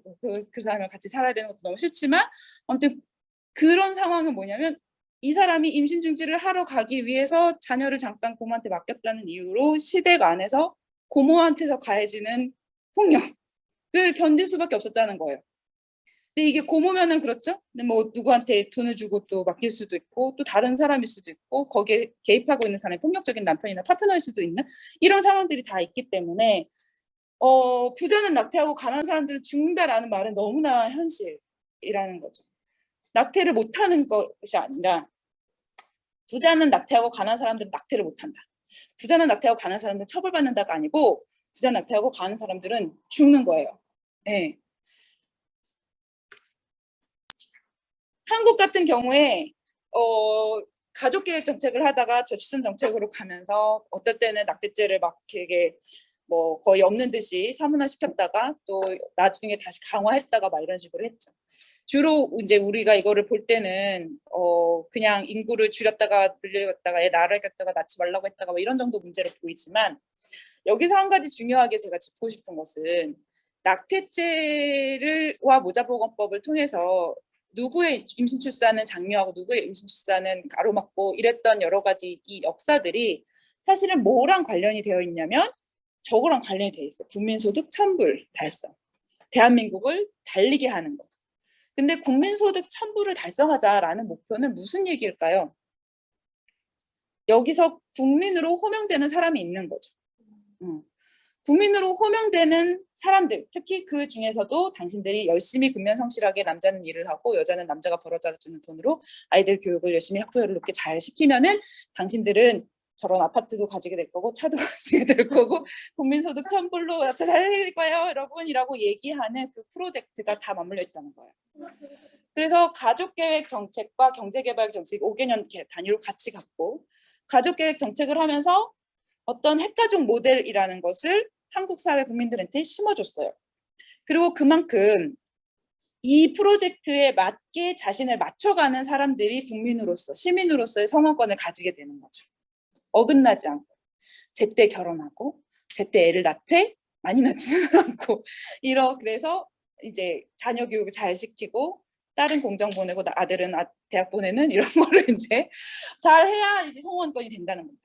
국민에서도 그런데, 국민의 자격을 얻지 못한 사람들은 여기서 아예 배제가 되어 있겠죠. 그러니까 여기 밖에 저런 국민소득 첨부를 달성에 방해가 되는 이주민들, 난민들은 이미 이 시대부터 아주 오래 전부터 필요할 때는 입국하게 해서 노동력으로 사용하다가 빨리 필요 없어질 때는 빨리 내쫓는 게 더 중요한 일이었다는 거예요. 국민소득 첨부를 달성에 도움이 되느냐 마느냐가 중요한 문제로 여겨졌다는 것이고, 그래서 이주민 난민이 한국 사회에서 임신 중지뿐만이 아니라 임신 출산을 하고 양육을 하고 이런 여건 자체가 사실은 저 프로젝트에 도움이 되느냐 아니냐를 가지고 선별되어 왔던 역사가 굉장히 중요하게 맞물려 있다는 겁니다. 네, 그리고 나중에는 저 포스터 너무 잔인하지 않아요? 둘도 많다라는 포스터인데 하나는 여자애고 하나는 남자애고 서로 막 싫어하는 거 있어요. 무슨 얘기예요? 네가 죽어 하고 있는 거예요. 너무 슬픈 포스터입니다. 네, 정말로. 네. 그래서 이제 생각을 해보자. 사실 이제 난민의 성재생산 건강을 가로막고 있는 제도와 법이 뭔가 너무 무궁무진하게 할 얘기가 많죠. 그런데 그런 거는 많다고 쳐요. 그러면은 그냥 그런 게 많기 때문에 그걸 이제 할 수 없다가 아니고, 그러면은 운동은 어떻게 여기서 돌파구를 만들어 볼 것인가를 우리가 고민을 해야 되잖아요. 근데 앞에서 얘기했던 이제 많은 문제들이 같이 걸려 있습니다. 우선은 아까 본 것처럼 위험 요소를 관리하는 것 중심으로 많이 고민이 되어 왔어요. 폭력 피해를 당했을 때 어떻게 하고, 임신을 했을 때 임신 중지는 보장하지 않지만 알아서 어떻게 하다가 후유증이 생기면 그나마 그거에는 조금 그나마 그때 관심을 좀 가진다든지, 평등한 성관계를 보장할 수 있는 사회경제적인 여건이나 자원에 대해서는 사회가 고민하지 않지만 폭력이 생기면 그 다음에 그래도 뭐 고민을 한다든지 뭐 이런 식으로 이제 되어 있어. 그래서 위험 요소, 사실은 이거는 이 국가 입장에서의 위험 요소죠. 실제로 그 사람들이 처한 여건도 있지만 그 사람들이 이 사회에서 뭔가 불안해져가지고 문제를 일으키지 않게 만들기 위한 위험 요소의 관리가 더 중요하게 여겨져 왔다는 것이고, 임신 중지뿐만이 아니라 성관계, 임신 출산, 임신 중지 모두의 낙인과 통제가 작동하고 있다는 것. 그래서 아까 난민이 새끼친다고 이런 얘기도 하셨지만 출산을 해가지고 어떻게든 한국에서 더 버텨보려고 한다라고 생각을 한다든지, 그리고 출산에 필요한 여러 가지 의료적 여건이나 이런 것도 전혀 이제 고민하지 않는다든지, 뭐 임신 중지는 당연히 너무 그렇죠. 뭐 특히 성관계에 있어서는 피임 뭐 이런 거에 있어서는 더 그렇죠. 특히 성매개 감염에 있어서는 더 심각한 낙인과 통제가 작동을 하고 있죠. 심지어 이주를 해온 사람들, 난민으로 온 사람들이 성매개 감염을 가지고 있다라고 했을 때 이것에 대한 낙인은 너무나도 심각한 이제 수준으로 갈 수밖에 없는데, 이 난민의 성재생산 건강 권리라는 것은 너무 가시화되지 않는 영역이다 보니까 권리로 얘기조차 되지 않고 있는 문제, 그리고 이것이 국가 차원에서가 아니라 운동에서도 그런 고민 지금까지 안 되었다는 문제라는 것을 좀 같이 고민해 봐야 될 것 같고요. 그래서 권리보다는 피해에 집중하는 경향이 더 강하다라는 것을 좀 우리가 중요하게 좀 고민을 해봐야 될 것 같아요. 그리고 문제 해결 중심의 아까 이거 얘기한 것도 마찬가지고, 그리고 성재생산 건강과 권리가 유기적으로 연결되지 못하고 부차적으로 고려되는 경향이 있다. 이제 아까 이것도 얘기한 겁니다. 그래서 피임 따로, 임신 출산 따로, 성관계 따로, 임신 중지 따로예요. 그래서 성관계에 대한 여건은 고려되지 않지만 폭력적인 성관계는 되고, 피임에 대해서 여러 가지 자원이나 여건은 보장되지 않지만 피임을 실패했을 때는 지원을 하고 뭐 이런 식으로 이것이 어떻게 다 연결이 되어 있는지에 대한 통합적인 고려가 되지 않고 있다는 거. 그래서 저는 이런 거를 하자고 이제 같이 고민을 같이 해 나가자고 제안을 드리고 싶어요. 물론 다른 법적, 제도적 문제, 난민과 관련된 정치적인 문제 이런 것들 같이 싸워 나가야 되는데 그것을 같이 싸워 나가면서도 우리가 지금까지 부차시 되어 왔고 관심의 영역 밖에 있었던 성재생산 건강과 권리라는 것을 어떻게 정말 권리가 될 수 있게 우리가 얘기할 수 있을 건가. 피해가 있을 때 지원하는 것이 아니라 권리로 얘기하기 위해서 어떤 목록들을 우리가 새롭게 좀 만들어내 볼 수 있을까, 요구할 수 있을까라는 것을 앞으로 같이 만나면서 많이 얘기를 해보면 좋겠습니다. 앞부분에서 이제 그런 얘기들 몇 가지 사례들을 우리 얘기를 나눴었잖아요. 되게 많이 뽑아낼 수 있을 것 같아요. 그 목록들을. 그러면은 그 목록을 뽑는다는 것은 싸울 여지가 생긴다는 거죠. 저는 이제 사람들이 임신 닥터집 폐지됐는데 너무 진전이 없고 권리는 멀고 이런 얘기 많이 하지만 솔직히 저는 이분들 너무 재밌어요. 왜냐하면 지금까지 없었던 거기 때문에 할 게 너무 많아요. 그래가지고 뭐 하면 다 새로운 얘기예요. 그리고 사람들이 지금까지 별로 생각해 해오지 않았던 영역들이 되게 많고 그래서 그거를 생각하면서 그냥 새로운 얘기가 돼요. 근데 난민 인권에 대해서도 그런 새로운 영역들을 많이 만들어냈으면 좋겠어요. 어떻게 지원할까에 관한 문제가 아니라 어떻게 권리로서 보장할 수 있을까에 대해서 지금까지 상상되지 않고 비어있던 부분들을 우리가 요구할 수 있는 리스트로 많이 같이 만들어 보면 좋겠다라는 생각이 들고 그러면은 그냥 제도적인 문제에 대해서 싸우는 것뿐만이 아니라 다른 틈을 벌려볼 수도 있습니다. 그래서 여러 틈새들을 만들어 보는 거죠. 그래서 전략적으로 여기서는 제도적으로 뭐가 막혀 있지만 성재생산 권리에 대해서는 뚫어낼 수 있는 부분들도 생길 수 있어요. 그게 뭐 의료인에게 먼저 접근하는 것일 수도 있고 사회복지 영역에서 먼저 접근해 볼 수도 있고 근데 그것을 지금 못하고 있는 이유는 우리가 뭘 얘기할 수 있는지에 대한 게 비어있기 때문이잖아요. 그러니까 그거를 많이 생각을 해서 가능한 영역들을 많이 뚫어보자라는 제안을 드리고 싶고요. 셰어가 이제 낙태죄 폐지되고 나서 성재생산 권리보장 기본법이라는 것을 만들었는데 원래 모자보건법을 어떻게 개정안을 이렇게 제안해 볼까라고 얘기를 하다가 아니 그냥 모자보건법 자체가 폐기돼야 돼 이렇게 생각을 하면서 성재생산 권리보장 기본법을 이제 만들기로 한 거예요. 그리고 어차피 이만큼 제안하면은 한 70% 잘리겠지라고 생각하고 우리는 미리 잘릴 거 생각해서 30% 하지 말고 100% 일단 얘기하자라고 라는 생각을 이제 만든 겁니다. 그래서 여기에 중요한 지점은 뭐냐면 지금까지 난민 인권 아까 말씀드린 것과 마찬가지예요. 한국에서 이 성재생산 권리의 영역도 굉장히 피해를 어떻게 할 것인지 지원을 어떻게 선별적으로 어떤 사람들에게 할 것인지를 중심으로 고민이 되어 왔거든요. 모성보호라는 개념이 있죠. 모성보호가 사실은 굉장히 걸림돌이 많이 돼요. 노동하는 많은 여성들에게도 노동 시간이나 작업 환경이나 이런 데 있어서 모성보호가 일정 부분 이제 어떤 그런 환경에 대해서 뭐 문제를 제기할 수 있는 명분이 되기는 하지만 또 그만큼 제약을 가하는 여건들도 되게 많이 있습니다. 이번에 이제 태아산재법이라는 꼭 부르는 이제 그 이름을 바꿔야 된다고 생각하지만 이제 이게 산재법이 산재보상보험법이 개정된 거거든요. 근데 그게 이제 시작된 게 제주의료원의 간호사들이 10년 전에 그 간호사 업무 환경 때문에 스트레스 너무 많이 받고 그다음에 약 제조할 때 유해한 물질들 많이 흡입하고 이러면서 유산 사산 그다음에 장애나 질병이 있는 자녀를 이제 많이 출산을 하게 된 거예요. 그래서 이거를 산재로 제기를 했는데 받아들여지지 않아가지고 그게 10년의 투쟁을 거쳐서 대법원까지 간 거거든요. 근데 그게 이제 결국 재작년에 그 대법원에서 산재 인정이 됐어요. 근데 여기에 핵심은 뭐냐면 원래는 노동자 당사자만 산재 대상자가 될 수 있는 거잖아요. 근데 이번에 인정이 된 거는 자녀도 산재를 적용받을 수 있는 대상자가 된 거예요.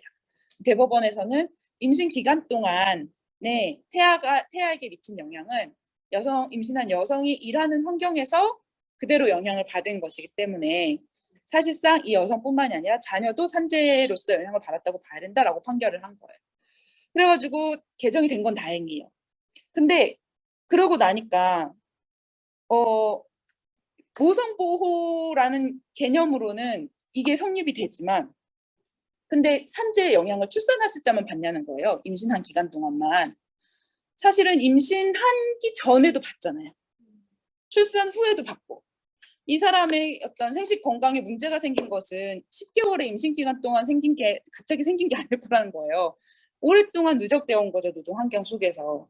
그러니까 이 문제를 얘기하려면 임신 기간 동안 생긴 문제에 대해서 인정하면 되는 문제가 아니고 작업 노동 환경에서의 성재생산 권리가 어떻게 보장되어야 되는지를 고민해야지 이 문제를 얘기할 수 있어요.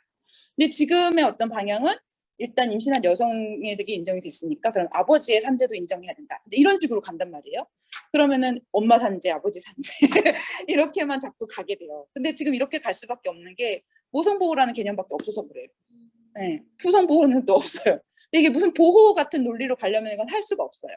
그러니까 아예 이참에 노동 환경에서의 성재생산 권리, 건강 권리 보장으로 가보자라고 하면은 다른 더 많은 얘기들을 할 수 있죠. 이런 식으로 난민 인권과 관련해서도 그런 영역들을 이제 계속 좀 뚫고 나가야 된다는 겁니다. 예를 들면 여기에 이제 여러 가지 국가와 지자체가 해야 될 책임과 역할, 그다음에 여러 월경 피임, 뭐 성건강, 보조생식 기술 등등에 관한 어떤 것들, 그다음에 그것을 위해서 상당 기간은 뭘 해야 되고, 통역이나 활동보조인이나 이런 사람들은 또 뭘 해야 되고, 의료인, 일터, 교육기관, 보호복지시설은 뭘 해야 되는지 이런 것들 이제 쭉 이제 제안을 했어요. 물론 여기에 담긴 것도 다 담길 수 있었던 것은 아닙니다. 그렇지만 이게 기본법이기 때문에 상위 법률로서 어떤 가이드를 제시를 하면 이걸 가지고 종합계획도 수립하게 되고, 그다음에 뭐 실태조사도 하게 되고, 이것과 관련된 뭐 여러 가지 다른 하위 법령들도 정비를 할 수 있게 되지 않을까라는 생각에서 이제 이거를 적극적으로 제안을 하고 있는 거거든요. 근데 그러면은 이런 법이 지금 뭐 저희가 소통해서 된 거는 아니지만 이제 이렇게 제안이 된 거를 보고 민주당의 남인순 의원이 지금 이제 이런 법을 제안을 한 상태예요, 발의를. 근데 남인순 의원이 발의한 거 보면 아니나 다를까 쉐어에서 100% 얘기한 것 중에 한 20%만 담았어요. 그나마 생기면 그래도 생기면 다행이다라고 생각은 하지만 아주 소소하게 통할 얘기만 담았어요. 근데 어쨌든 그런 게 생기기만 하면 어쨌든 또 뭔가 여지가 생기잖아요. 그럼 그럴 때 이런 권리보장 기본계획 수립, 그다음에 그런 거가 관련된 법 정책 체계에서 난민 인권과 관련해서 여기서 얘기해 볼 수 있는 것들을 우리가 무엇을 요구할 건가라는 것을 이 목록을 보고 같이 좀 더 고민해 봤으면 좋겠다라는 제안을 드리고 싶고요.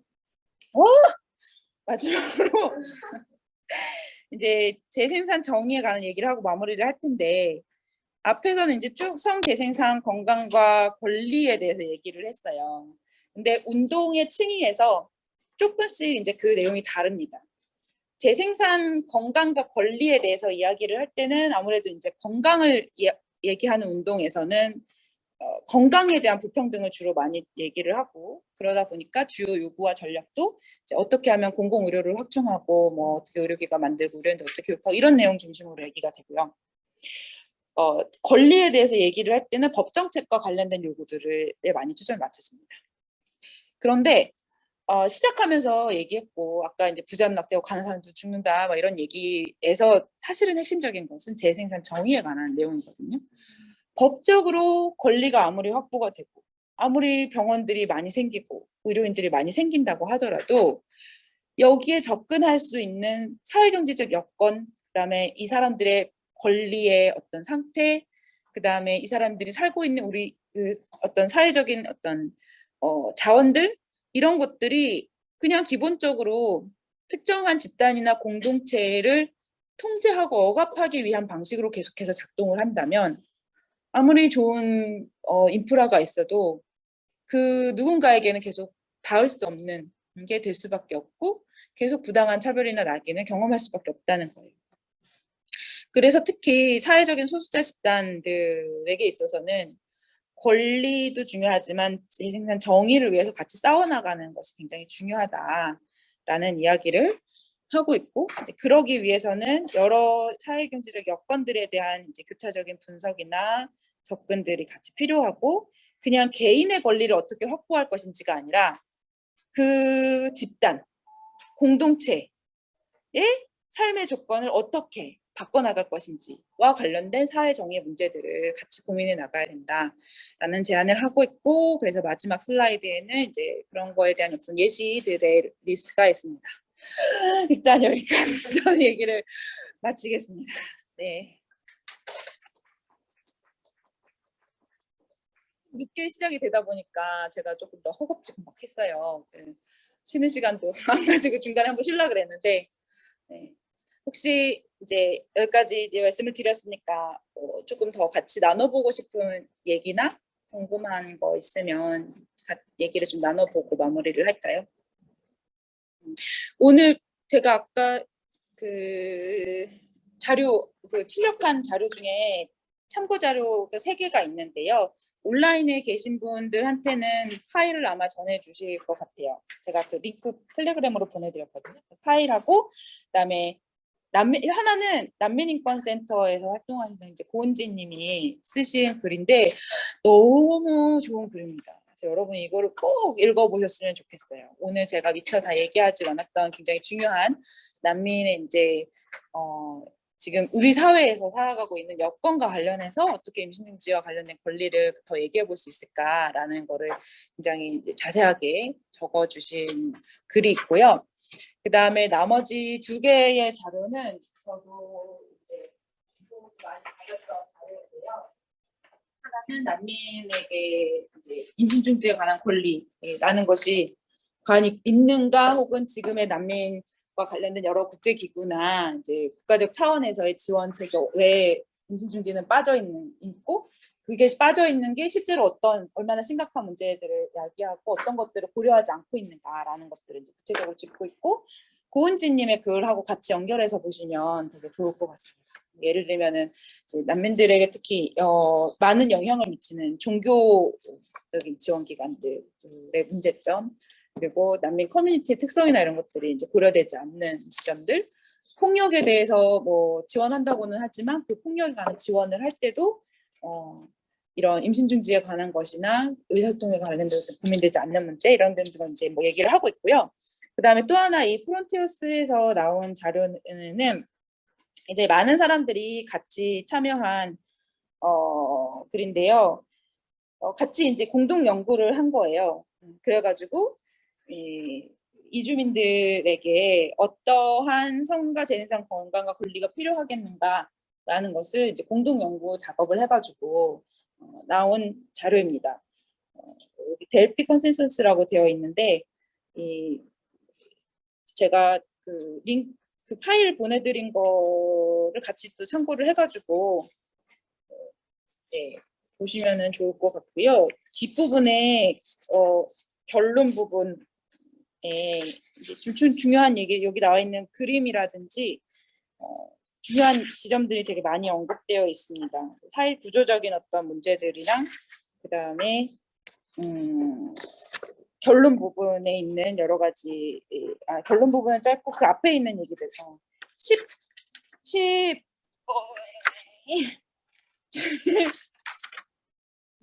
20페이지, 10페이지에 있는 디스커션 부분부터 보시면 좀 주요 내용들, 지금 비가시화되어 있는 영역들하고 중요하게 이제 고려돼야 되는 영역들이 뭐가 있는지를 좀 구체적으로 짚고 있는 부분이 있어요. 그래서 그 부분들 같이 참고하시면 좋을 것 같습니다.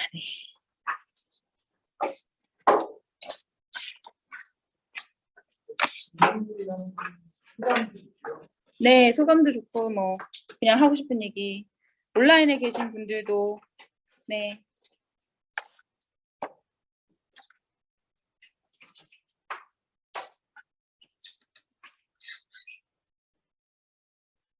아니면은 뭐 괜찮으시면 이제 제가 이거 PPT 끄고 그냥 이렇게 조금 앉아서 시간 되시나요? 네. 얘기를 좀 하고 가면 어떨까요? 네, 그냥 좀 편하게. 네. 네, 잠깐 우리 화장실 갔다 와서 갈갈 말만 바쁘신 분들은 가시고 같이 얘기 나누고 가고 싶은 분들은 같이 남아서 얘기 좀 하고 이렇게 갈까요? 저는 사실 오늘 얘기를 많이 들어보고 싶었는데 네, 부영님은 인사하고 나가셨네요. 네, 네, 감사합니다. 감사합니다. 저희 이것으로 그러면 일단은 마무리를 좀 짓겠습니다. 네. 감사합니다.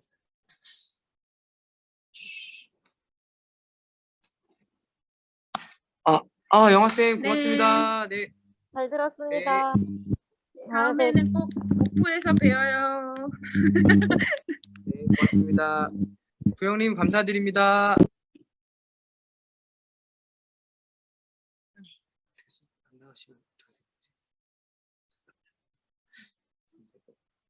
아, 인사가 아니구나. 질문이었어요. 질문이 있으셨네요. 네, 부영님 그럼 질문을 좀 지금 해주시면 감사하겠습니다. 네. 무슨 질문이었죠? 아까 채팅.